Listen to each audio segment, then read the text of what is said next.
Hi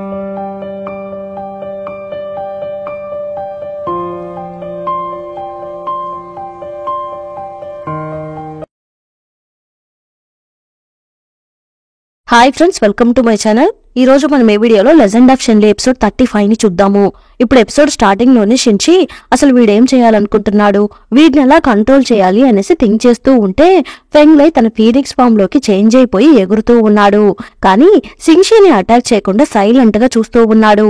ఇప్పుడు attack చేయడానికి వస్తున్నట్టుగా వస్తూ ఉంటే షిన్షి వెంటనే తన ఆయుధాన్ని తీసుకుని అతన్ని అంతం చేయడం కోసం వెయిట్ చేస్తూ ఉన్నాడు. కానీ ఫెంగ్లే అటువైపు ఎగురుకుంటూ వస్తూ షిన్షిని బాగా క్లోజ్ గా అబ్జర్వ్ చేసేసి ఆ పాతాళ లోకం వైపుకు వెళ్తూ ఉన్నాడు. వీడు షిన్షిని అటాక్ చేయబోతున్నాడా అనేసి అందరూ చూస్తూ ఉన్నారు. అతను ఆదిదేవుడిని అటాక్ చేయలేదు, నన్ను నువ్వు యూజ్ చేసుకో అనేసి సిగ్నల్ ఇచ్చేసి అక్కడి నుండి వెళ్లిపోతున్నాడు అనేసి అక్కడున్న రిమైనింగ్ వాళ్ళంతా మాట్లాడుతూ ఉన్నారు.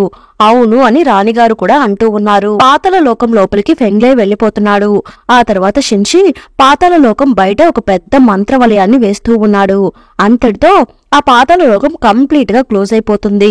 ఆ తర్వాత అక్కడ ఉన్న ప్రజలంతా చాలా హ్యాపీగా జీవిస్తూ ఉన్నారు. ఇదంతా ఇప్పుడు షెన్లీ చూస్తూనే ఉంది. అక్కడ ఇదే జరిగినట్టు ఉంది. షిన్షి అక్కడున్న వాళ్ళందరినీ ఇలానే కాపాడినట్టు ఉన్నాడు. ఇలాంటి వాటిని మనం చూడ్డానికి కూడా ఒక అదృష్టం ఉండాలి. యాక్చువల్ గా దాని గురించి ఎవరికి తెలిసిండకపోవచ్చు అనేసి షెన్లీ అనుకుంటూ ఉంది. ఇక్కడేమో ఇంకొక పక్క మూఫాంగ్ కి ఎనర్జీని ఇస్తూ వీడికి ప్యూరిఫికేషన్ చెయ్యాలి అనేసి ఫోరాంగ్ ట్రై చేస్తూ ఉన్నాడు. ఇలా చాలా డేస్ గడిచిపోతూ ఉంది. అని మూఫాంగ్ ఇంకా లేచినట్టు లేడు. 1000 సంవత్సరాల తర్వాత మళ్ళీ ఆ పప్పెట్స్ అన్ని వచ్చి ఫైట్ చేస్తూ ఉన్నాయి. అప్పుడు ఆదిదేవుడు ఆ పాతాళ లోకాన్ని క్లోజ్ చేసి వస్తూ ఉన్నాడు. ఇదంతా ఫూషాంగ్ పసిబిడ్డగా ఉన్న మూఫాంగ్ ని ఎత్తుకుని చూస్తూ ఉన్నాడు. ఇతనే ఆదిదేవుడు, వీడే అన్నిటికీ కారణము అని అంటూ ఉంటే ఆదిదేవుడు అక్కడున్న పాతాళ లోకం ఎంట్రన్స్ ని కంప్లీట్ గా క్లోజ్ చేసేస్తున్నాడు. లోపల ఆదిదేవుడు ఏం చేసి వచ్చాడు అనేసి ఫూషాంగ్ కి అర్థం కావడం లేదు. ఆ తర్వాత మూఫాంగ్ ని అక్కడి నుండి తీసుకుని వెళ్లిపోయి పెంచుకుంటూ ఉన్నాడు. మూఫాంగ్ కి తన బ్లడ్ ని ఇచ్చి మరీ పెంచుతూ ఉన్నాడు. కొన్ని సంవత్సరాల తర్వాత మూఫాంగ్ పెరిగి పెద్దవాడైన తర్వాత నేను ఇంక నుండి ఈ రక్తాన్ని తాగను అని అంటూ ఉంటే నువ్వు వీక్ గా ఉన్నావు అనేసి నేను ఇన్ని సంవత్సరాలు నా హార్ట్ నుండి బ్లడ్ తీసి నీకు ఇచ్చి మరీ పెంచాను, కానీ నువ్వు ఇప్పుడు ఎందుకు దీన్ని తాగనంటున్నావు అనేసి ఫూషాంగ్ అడుగుతూ ఉన్నాడు. ఎందుకంటే నేను వీక్ గానే పుట్టాను, అది మాత్రమే కాకుండా నేనేమి క్రూరమైన మనసున్న మనిషిని కాదు, ఇంక నుండి నన్ను బాధ పెట్టకండి అనేసి మూఫాంగ్ అంటూ ఉంటే అది నీ కోరికై ఉండొచ్చు, కానీ నువ్వు ఇప్పుడు దీన్ని తాగి తీరాల్సిందే అని ఫూషాంగ్ అంటూ ఉన్నాడు. మూఫాంగ్ దాన్ని కింద పడేస్తున్నాడు. ఇదంతా ఇప్పుడు మూఫాంగ్ కి గుర్తుకు వస్తూ ఉంది.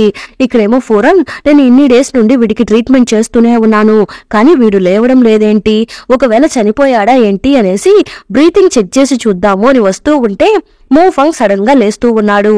ఫోరాంగ్ ఆపోజిట్ లో ఉండడాన్ని గమనించి నువ్వు త్వరగా ఇక్కడ నుండి వెళ్లిపో అని మూఫాంగ్ అంటూ ఉన్నాడు. కానీ మళ్ళీ మూఫాంగ్ బాడీలోకి ఫూషాంగ్ వచ్చేసి ఇలా చూడు, నువ్వు వెళ్లిపో అంటే వాడు వెళ్లిపోతాడా, లేక నేను వాడిని వెళ్ళనిస్తానా, వాడిని యూజ్ చేసుకుని నేను ఇంకా చాలా గేమ్స్ ప్లే చేయబోతున్నాను అనేసి మళ్ళీ ఫూషాంగ్ అంటూ ఉన్నాడు. మూఫాంగ్ వెంటనే ఫోరాంగ్ నువ్వు ఇక్కడ నుండి త్వరగా వెళ్లిపోరా, స్వర్గానికి వెళ్లి పాతాళ లోకాన్ని ఓపెన్ చేయడానికి ఫూషాంగ్ ట్రై చేస్తున్నాడని చెప్పు అని అంటూ ఉన్నాడు. త్వరగా వెళ్లి చెప్పు అని మూఫాంగ్ అంటూ ఉంటే నేను అతన్ని ఇక్కడ నుండి వెళ్ళనివ్వను అనేసి ఫూషాంగ్ అనేసి మూఫాంగ్ బాడీని కంప్లీట్ గా ఆక్రమించేస్తున్నాడు. ఫోరాంగ్ గొంతు పట్టుకుని నొక్కుతూ ఉన్నాడు. ఇప్పుడు నిన్నేం చేస్తానో చూడు అనేసి ఫోరాంగ్ ని కింద పడేసి అతన్ని చంపేలాగా వస్తూ ఉంటే అంతలో మూఫాంగ్ బయటకు వస్తున్నాడు. ఫోరాంగ్ వెంటనే ఇక్కడ నుండి వెళ్లిపోరా, ప్లీజ్ ఇక్కడ నుండి వెళ్లిపో అని అంటూ ఉంటే ఫోరాంగ్ అక్కడి నుండి పరుగులు తీస్తున్నాడు. మళ్ళీ మూఫాంగ్ బాడీలోకి ఫూషాంగ్ వచ్చేస్తున్నాడు. వీడు పోతే పోని, నా దగ్గర ఇంకా చాలా ప్లాన్స్ ఉన్నాయి, ఇప్పుడు చూడు అనేసి 4 కలర్ బాల్స్ ని రప్పించి అక్కడి నుండి బయలుదేరుతూ ఉన్నాడు. ఫోరాంగ్ పరిగెత్తుకుంటూ పై స్వర్గానికి వస్తున్నాడు. నేను ముందు మా తాతగారిని మీట్ అవ్వాలి అనేసి లోపలికి వెళ్తూ ఉన్నాడు. రాజుగారు స్వర్గరాణి గారితో మీటింగ్ లో ఉన్నారు అని గార్డ్స్ అంటూ ఉంటే నేను వాళ్ళిద్దరిని మీట్ అవ్వాలి అనేసి లోపలికి వెళ్తూ ఉన్నాడు. ఇక్కడేమో స్వర్గరాణి రాజుగారు షెన్లీని ఇక్కడే ఉండనివ్వండి, నేను ఇంకా బయలుదేరతాను అనేసి అంటూ ఉంటే ఏమ్మా ఆదిదేవుడిని మీట్ అవ్వగానే కాస్త డెసిషన్ ని చేంజ్ చేసుకున్నట్టు ఉన్నావే అనేసి రాజుగారు అడుగుతూ ఉన్నాడు. ఫోరాంగ్ పరిగెత్తుకుంటూ లోపలికి వచ్చి నేను మూఫాంగ్ ని చూశాను, అతన్ని ఎవరో కంట్రోల్ చేస్తున్నట్టు నాకు అనిపిస్తూ ఉంది, త్వరగా వెళ్ళండి, అతను ఆ పాతాళ లోకాన్ని ఓపెన్ చేయడానికి వెళ్తున్నాడంట, కానీ అది ఎవరు ఓపెన్ చేయబోతున్నారో నాకు కరెక్ట్ గా తెలియలేదు అని అంటూ ఉంటే స్వర్గరానికి సీరియస్నెస్ అర్థమైపోతుంది. నేను వెంటనే బయలుదేరతాను అనేసి అక్కడి నుండి వెళ్లిపోతూ ఉన్నారు. ఫోరాంగ్ వెంటనే ఒక్క నిమిషం ఆగండి అనేసి వాళ్ళ తాతతో, తాత ఇప్పుడు నా దగ్గర కూడా చాలా పవర్స్ ఉన్నాయి, నేను ఇప్పుడు బాగా డెవలప్ అయిపోయాను, అక్కడ చీమలు ఎక్కువైపోయాయి, వాళ్లే చూసుకుంటారులే అనేసి నేను లైట్ తీసుకోలేను, నేను రాణిగారితో పాటు వెళ్తాను అని ఫోరాంగ్ అంటూ ఉంటే రాజుగారు వెంటనే వద్దు అన్నట్టు చూస్తూ ఉన్నారు. యూలాంగ్ వెంటనే వాడిని వాళ్ళ తాత ముందుకు నెట్టేసి, తాత వీడిని వెళ్ళనివ్వండి, వాడు ఇప్పుడు పెద్దవాడైపోయాడు, వాడిని ఆపకండి అని అంటూ ఉంటే తాత ఓకే అన్నట్టు చూస్తూ ఉన్నాడు. ఫోరాంగ్ వెంటనే థ్యాంక్స్ అక్క అనేసి రాణిగారితో కలిసి అక్కడి నుండి వెళ్లిపోతూ ఉన్నాడు. రాణిగారు కూడా చాలా ధైర్యంగా వెళ్తున్నారు. పక్కన సపోర్ట్ కి ఫోరాంగ్ ఉన్నాడు అనేసి. ఇప్పుడు యూలాంగ్ ఆ జ్ఞాపక చిహ్నాలు ఉండే దగ్గరికి వెళ్లి, నేను ప్రేయర్ చేయడానికే ఇక్కడికి వచ్చాను, ఫోరాంగ్ కింద స్వర్గానికి వెళ్లాడు, వాడు పెద్దవాడైపోయాడు, వాడిని మీరే కాపాడాలి, ఆదిదేవుడు గారికి ఇంకా ఎక్కువ పవర్స్ ఇవ్వండి, ఇచ్చి ఈ ప్రాబ్లమ్స్ అన్నిటినీ త్వరగా సాల్వ్ చేయండి, ఈ 7 లోకాల్ని త్వరగా కాపాడండి అని అంటూ ఉంటే అప్పుడు అక్కడున్న జ్ఞాపక చిహ్నాలన్నీ యూలాంగ్ కి పవర్స్ ని ఇచ్చి తనని పవిత్ర స్వర్గానికి పంపిస్తూ ఉన్నారు. ఆదిదేవుళ్ళందరూ నాకు ఇప్పుడు హెల్ప్ చేస్తున్నారు, దీనికి రీజన్ ఏమై ఉంటుంది అనేసి తను లోపలికి పరిగెత్తుకుంటూ వెళ్తూ ఉంది. అప్పుడు నేల మీద ఒక చిహ్నం బాగా మెరుస్తూ ఉంది. ఇదెందుకు ఇలా మెరుస్తుంది అనేసి దాన్నే చూస్తూ ఉంది. దాన్ని టచ్ చేసి చూస్తూ ఉంటే అది బాగా కాలిపోతూ ఉంది. వెంటనే దాన్ని పక్కకు నెట్టేసి చూస్తూ ఉంటే అందులో షెన్లీ ఆయుధాన్ని బాగు చేసి అందులో దాచిపెట్టినట్టు ఉన్నాడు. దాని పవర్ తట్టుకోలేక ఆ చిహ్నం అంతా మెరుస్తూ ఉంది. ఇది షెన్లీ ఆయుధం లాగా ఉందే అనేసి దాన్ని బయటకు తీయడానికి ట్రై చేస్తూ ఉంటే యూలాంగ్ కనీసం దాన్ని ఎత్తుకోలేకపోతూ ఉంది. ఏంటిది ఇంత వెయిట్ గా ఉందే అనేసి కష్టపడి దాన్ని తీస్తూ ఉంది. ఇక్కడేమో షెన్లీ ఈ మంత్రవలయం నుండి ఎలా ఎస్కేప్ అయ్యి బయటకు వెళ్ళాలి అనేసి థింక్ చేస్తూ ఉంది. ఈ మంత్రవలయాన్ని మనం ఓపెన్ చేయాలి అని ట్రై చేస్తే షిన్షీకి ఏమైనా ప్రాబ్లం అయిపోతుంది, కానీ అదే మనకేమైనా ప్రాబ్లం వస్తే అనేసి కత్తిని తీసి తన గుండె మీద తనే పొడుచుకుంటూ ఉంది. అది షెన్లీకి ఏమైనా ఆపద వస్తే ఆటోమేటిక్ గా ఆ వలయం రిమూవ్ అయిపోతుందంట. అది ఇప్పుడు రిమూవ్ అవుతూ ఉంది. ఇలాంటి అవకాశం ఉందని నాకు ముందే తెలుసుంటే బాగుండేది అనేసి షెన్లీ ఆ మంత్ర వలయాన్ని రిమూవ్ చేస్తూ ఉంటే బయట యూలాంగ్ నిలబడుకునుంది. ఇది నీ ఆయుధమేనా చూడు అని అంటూ ఉంటే ఏంటి నా ఆయుధమా అనేసి దాన్ని తీసుకుని చూస్తూ అయినా ఇదేలా ఇక్కడికి వచ్చింది అని అడుగుతూ ఉంది. షిన్షీనే దీన్ని బాగు చేసి ఉంచినట్టు ఉన్నారు, నీకివ్వడం కోసమే అయ్యుంటుంది అనేసి సరేరా త్వరగా ఇక్కడి నుండి వెళ్లిపోదాము, మళ్ళీ ఆదిదేవుడు గారు ఇక్కడికి వచ్చేస్తే మనం బయటకు వెళ్ళలేమో అని యూలాంగ్ అంటూ ఉంది. షెన్లీ సైలెంట్ గా చూస్తూ ఉంది. తనకిప్పుడు ఇందాక చూసిన ఒక ఫ్లాష్ బ్యాక్ గుర్తుకు వస్తూ ఉంది. ఫెంగ్లీ చనిపోయిన తరువాత లియు చాలా హ్యాపీగా కూర్చొని ఉంది. అక్కడికి రాణిగారు వెళ్లి, నీకు ఆ చీమైకి పుట్టబోయే బిడ్డనే ఈ బిడ్డ, దీన్ని నువ్వు కనాలనుకుంటున్నావా అని రాణిగారు అడుగుతూ ఉంటే అవును నేను దీన్ని కనబోతున్నాను అని అంటూ ఉంది. ఆ బిడ్డ కోసమే లియు ఇంత హ్యాపీగా ఉంటూ ఉంది. తను ఇప్పుడు ప్రెగ్నెంట్ గా ఉండి కరెక్ట్ గా ఇప్పుడు ఆ బిడ్డ పుట్టబోయే టైము దగ్గర పడుతున్నట్టు ఉంది. అప్పుడు తనకి హెల్త్ బాగాలేకుండా అయిపోతుంది. నాకు హెల్త్ బాగాలేదు కాబట్టి నేను కన్ఫర్మ్ గా ఈ పురుటి నొప్పులను భరించలేను, బిడ్డని కనగానే నేను చనిపోతాను, ప్లీజ్ నన్ను ఒకసారి ఆ పాతలలో ఒక మెంటల్స్ దగ్గరికి తీసుకుని వెళ్తారా, అతను నా పక్కన ఉంటే నాకు కాస్త ధైర్యంగా ఉంటుంది అని అడుగుతూ ఉంటే వేరే దారి లేక రాణిగారు తనని అక్కడికి తీసుకుని వెళ్తూ ఉన్నారు. అక్కడికి వెళ్లిన తర్వాత బిడ్డ పుడుతూ ఉంది. బిడ్డ పుట్టిన తర్వాత లియు తన మాయముత్యాన్ని తీసి రాణిగారి దగ్గరికి ఇచ్చి దీన్ని నా బిడ్డకి ఇవ్వు అని అంటూ ఉంటే రాణిగారు వెంటనే దాన్ని ఆ బిడ్డకి ఇచ్చేస్తూ ఉంది. దాన్ని బిడ్డకి ఇచ్చేసి ఆ తర్వాత రాణిగారు బేబీ వాడిలో సగం చీమై పవర్స్ ఉన్నాయి, అలానే సగం నీ పవర్స్ ఉన్నాయి, ఇప్పుడు నీ పవర్ స్టోన్ ని బేబీకి ఇస్తే తన ఒరిజినల్ పవర్ కంట్రోల్ అయిపోతుంది, కానీ అది కొంత ఏజ్ వరకు మాత్రమే కంట్రోల్లో ఉంటుంది అనేసి అంటూ ఉంటే ఆ బిడ్డ పెరిగి పెద్దవడాన్ని నేను ఎలాగో చూడలేను, అదంతా నువ్వే చూసుకోవాలి, తన పెరిగి పెద్దయిన తర్వాత ఏం చేయాలో నువ్వు డిసైడ్ అవ్వు అనేసి ఆ మాయముత్యాన్ని ఇస్తూ ఉంది.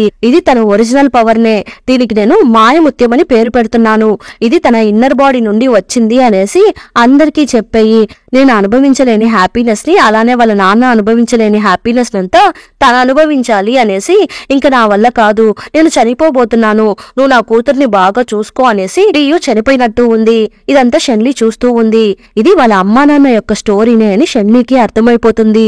దాని గురించి థింక్ చేసేసి యూలాంగ్ ని చూసి సరేరా వెళ్లిపోదాము, మనం ఇప్పుడు కింద స్వర్గానికి వెళ్ళడానికి టైం వచ్చేసింది అనేసి షెన్లీ అంటూ ఉంది. ఇక్కడేమో షిన్షీ రాళ్ళంతా కలెక్ట్ చేస్తూ ఆకాశాన్ని చూస్తూ ఉన్నాడు. షెన్లీ ఎగురుకుంటూ వెళ్తున్నదంతా తెలిసిపోతుంది. సూపర్, తను బయలుదేరిపోయిందా అని థింక్ చేస్తూ ఉన్నాడు. షెన్లీ వచ్చి రాజుగారిని మీట్ అవుతూ ఉంది. మీరు బయటకు వెళ్లడం హ్యాపీగానే ఉంది, కానీ ఆదిదేవుడు ఏమైనా మిస్టేక్ చేయబోతే మీరు అడ్డుపడి ఆపాలి అని రాజుగారు అంటూ ఉన్నారు. మీరు ఇదే చెప్పబోతున్నారు అంటే నేను ఇంకా బయలుదేరుతాను అనేసి షెన్లీ అక్కడి నుండి వెళ్లిపోతూ ఉంది. అప్పుడు కింద స్వర్గంలో ఉండేవాళ్ళు చాలా మంది చనిపోయి పడిపోయి ఉన్నారు. పప్పెట్స్ వాళ్ళని అటాక్ చేసినట్టు ఉన్నాయి. ఇప్పుడు ఆ ప్లేస్ దగ్గరికి మూఫాంగ్ వెళ్లి చాలా పవర్స్ ని యూజ్ చేసి చాలా పప్పెట్స్ ని ఆ పాతాళ లోక మెంటర్స్ దగ్గరికి పంపిస్తూ ఉన్నాడు. ఇప్పుడు ఈ మ్యాటర్ అంతా స్వర్గరాణి గారికి తెలిసిపోతుంది. దీన్ని ఇలానే వదిలేయకూడదు అనేసి వాళ్ళ మనుషుల్ని అక్కడికి పంపిస్తూ ఉంది. కాసేపటి తర్వాత రాణిగారు కూడా అక్కడికి వెళ్లిపోతున్నారు. మూఫాంగ్ తో ఫైట్ చేస్తూ ఉన్నారు. మూఫాంగ్ రాణిగారిని అటాక్ చేసేసి, ఇలా చూడు, నువ్వు నన్నే హ్యాండిల్ చేయలేకపోతున్నావు, నా పప్పెట్స్ ని కూడా హ్యాండిల్ చేయలేకపోతున్నావు, లోపల నుండి వస్తున్న ఆ చీమలని ఎలా హ్యాండిల్ చేయబోతున్నారు అని మూఫాంగ్ అడుగుతూ ఉంటే స్వర్గరానికి అర్థమైపోతుంది. నేను మూఫాంగ్ నే ఇక్కడికి వచ్చాడని అనుకున్నాను, కానీ ఇక్కడ ఉన్నది ఫూషాంగ్ నా అని అడుగుతూ ఉంటే ఎవరొస్తే ఏంటి, నా చీమని హ్యాండిల్ చేయగలరేమో చూసుకోండి అనేసి ఫూషాంగ్ అంటున్నాడు. ఇక్కడేమో ఫూరాంగ్ గాయమైన వాళ్ళందరినీ తీసుకుని వచ్చి పవర్స్ ఇస్తూ ఉన్నాడు, కానీ చాలా మంది అక్కడ చనిపోతూ ఉన్నారు. ఫూరాంగ్ దాన్ని చూసి తట్టుకోలేకపోతున్నాడు. ఇక్కడేమో రాణిగారు మళ్ళీ అతనితో ఫైట్ చేస్తూ ఫూషాంగ్ దగ్గర దెబ్బలు తింటూ ఉన్నారు. ఫూరాంగ్ ఒక అతనికి ట్రీట్మెంట్ చేస్తూ ఉన్నాడు. అప్పుడు అతను మా అమ్మని చూడాలి అనేసి చనిపోతున్నాడు. అదంతా చూసి ఫూరాంగ్ కి బాధ ఎక్కువైపోతూ ఉంది. వేగంగా అక్కడి నుండి బయటకు వస్తూ ఉంటే ఆపోజిట్ లో యూలాంగ్ అక్కడికి వచ్చేస్తుంది. ఎక్కడికి వెళ్తున్నావురా అని అడుగుతూ ఉంది. లేదక్క, వీళ్ళందరినీ కాపాడి ట్రీట్మెంట్ ఇచ్చే పనిని రాణిగారు నాకు అప్పచెప్పారు, కానీ నేను ఇంక ఇక్కడ ఉండలేను, నేనేం చేయగలను, ఆ వర్క్ చేయబోతున్నాను అనేసి ఫూరాంగ్ అంటూ ఉన్నాడు. నా తమ్ముడు ఎంత ఎదిగిపోయాడు అనేసి యూలాంగ్ హ్యాపీగా చూస్తూ ఉంది. ఇక్కడేమో దళపతులంతా నెక్స్ట్ ఏం చేయాలి అనేసి ప్లాన్ చేస్తూ ఉన్నారు. అప్పుడు దళపతి అనేసి ఒక వాయిస్ వినిపిస్తూ ఉంది. ఎవరా అని చూస్తే షెన్లీ లోపలికి వస్తూ ఉంది. అందరూ వెంటనే షెన్లీకి విష్ చేస్తూ, వార్గార్డ్ మీరు ఎప్పుడు వస్తారా అనేసి మేమందరం వెయిట్ చేస్తున్నాము అని అంటూ ఉంటే, సరే ఓకే, ఇప్పుడు సిచ్యువేషన్ ఎలా ఉంది అని షెన్లీ అడుగుతూ ఉంది. స్వర్గరాలి గారు ఆ చీమని అటాక్ చేయడానికి అక్కడికి వెళ్లారు, నెక్స్ట్ ఏం చేయాలో మాకు అర్థం కావడం లేదు అని అంటూ ఉంటే, అందరూ ఎవరి ప్లేస్ కి వాళ్ళు వెళ్లిపోండి, రాణిగారికి హెల్ప్ చేయడానికి నేను వెళ్తాను అనేసి షెన్లీ అక్కడి నుండి వెళ్లిపోతూ ఉంది. అక్కడ ఉన్న దళపతులందరూ షెన్లీని చూసి కాస్త ధైర్యంగా ఫీల్ అవుతూ ఉన్నారు. ఇక్కడేమో ఫూరాంగ్ స్వర్గం నుండి ఒక పెద్ద టీం ని తీసుకుని వచ్చి మూఫాంగ్ ని అటాక్ చేయడానికి వెళ్తూ ఉన్నాడు. అదంతా ఫూషాంగ్ చూసి, నా చేతులు చావడానికి అక్కడికి వస్తున్నారా అనేసి ఫూరాంగ్ ని చులకరగా చూస్తూ, నీకు ధైర్యం ఉంటే నాతో ఫైట్ చేయరా అనేసి అంటూ ఉన్నాడు. ఫూరాంగ్ వెంటనే ఫైట్ చేయడానికి వెళ్తూ ఉన్నాడు. ఫూరాంగ్ ఆ పప్పెట్స్ ని ఈజీగా చంపేస్తున్నాడు, అని మూఫాంగ్ తో సరిగా ఫైట్ చేయలేకపోతున్నాడు. మూఫాంగ్ ఫూరాంగ్ గొంతు పట్టుకుని నొక్కుతూ ఉన్నాడు. ఫూరాంగ్ వెంటనే ప్యూరిఫికేషన్ చేసే మంత్రాన్ని అతని మీద ప్రయోగిస్తున్నాడు. అప్పుడు మూఫాంగ్ వెంటనే ఫూరాంగ్ ని కింద పడేస్తున్నాడు. ఫూరాంగ్ కింద పడిపోయిన తర్వాత మూఫాంగ్ తన చేతిని చూసుకుంటూ ఉన్నాడు. ప్యూరిఫికేషన్ చేసే మంత్రాన్ని నా మీద ప్రయోగిస్తావా?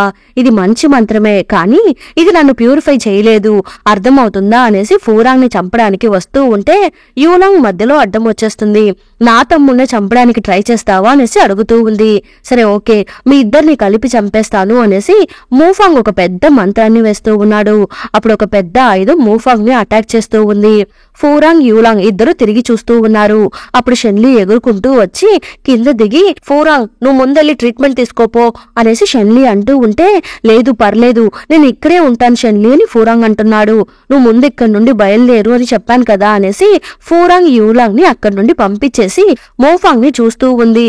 నేను ఎవరినైతే వెతుకుతూ ఉన్నానో వాళ్లే ఇక్కడికి వచ్చేశారు, నువ్వు ఒక్కదాని ఇక్కడ ఉంటే చాలు, ఆ ఎంట్రన్స్ ని ఓపెన్ చేసేయవచ్చు, ఒకవేళ ఆ సీల్ అంతమైపోతే కింద స్వర్గం కంప్లీట్ గా అంతమైపోతుంది, నేను మాత్రమే కాదు నువ్వు కూడా అదే థింక్ చేస్తున్నావు కదా అని అడుగుతూ ఉంటే షెన్లీ వెంటనే మనసులో ఇది అంతమవ్వకూడదు అని అనుకుంటూ ఉంది. దీన్ని నేను ఓపెన్ చేస్తే ఈ ప్లేస్ అంతమైపోతుంది, కానీ దాన్ని ఓపెన్ చేసే బాధ్యత ఇప్పుడు నీ చేతిలో ఉంది, మనం ఇద్దరం కలిసి డిస్కస్ చేసుకుందామా, ఒక డెసిషన్ కొద్దామా అని మూఫాంగ్ షెన్లీతో అంటూ ఉన్నాడు. అంతటితో ఎపిసోడ్ ఎండ్ అయిపోయింది. మళ్ళీ నెక్స్ట్ ఎపిసోడ్ లో కలుద్దాం. ఈ ఎపిసోడ్ ఎలా ఉందో తప్పకుండా కమెంట్ చేయండి. Thanks for watching.